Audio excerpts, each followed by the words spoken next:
Salut tout le monde! Dans la vidéo d'aujourd'hui, je vais vous montrer comment faire un parfum d'ambiance, donc quelque chose pour que votre chambre à coucher ou votre maison au complet sente bon pendant toute la journée.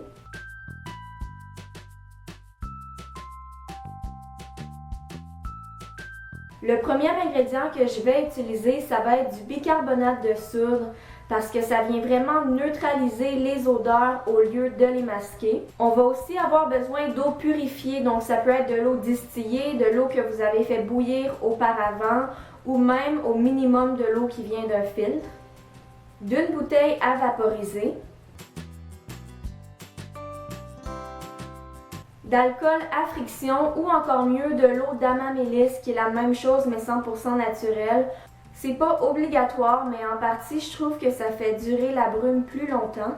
De l'huile essentielle, j'ai choisi l'huile essentielle de lavande mais il y a des tonnes d'autres choses que vous pouvez faire pour avoir une bonne odeur. Je vais vous mettre plein d'idées dans la description de la vidéo. Par exemple, vous pouvez utiliser de la fleur d'oranger, de l'essence de vanille ou plein d'autres choses comme ça. Je vais commencer par verser l'eau dans ma bouteille. Donc, je vais vous mettre les mesures exactes dans la description de la vidéo.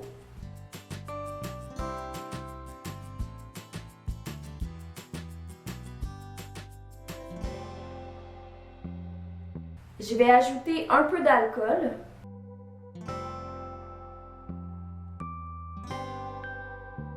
Je me suis créé un petit entonnoir avec du papier aluminium et je vais mettre du bicarbonate de soude.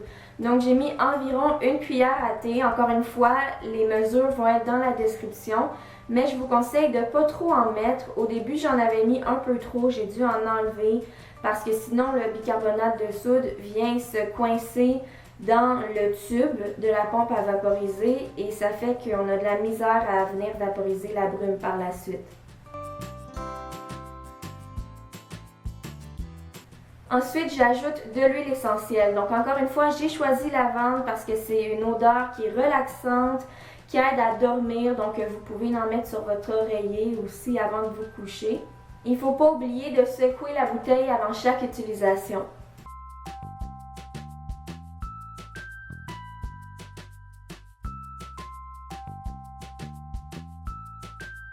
J'aime l'utiliser sur des rideaux et ouvrir la fenêtre par la suite parce qu'avec le courant d'air, ça sent bon dans toute ma chambre ou dans toute la maison.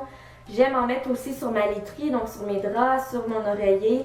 Et j'adore en vaporiser dans ma garde-robe pour que mes vêtements sentent bon. Donc c'est tout pour ma recette. J'espère que vous avez aimé ma vidéo. Si vous n'avez pas vu la dernière, c'était sur des conseils pour partir une chaîne YouTube. Et mon dernier vlog, je vous montrais comment j'organisais mon meuble Alex de chez Ikea. Dites-le moi dans les commentaires si vous allez essayer ma recette et nous on se revoit très bientôt dans une autre de mes vidéos.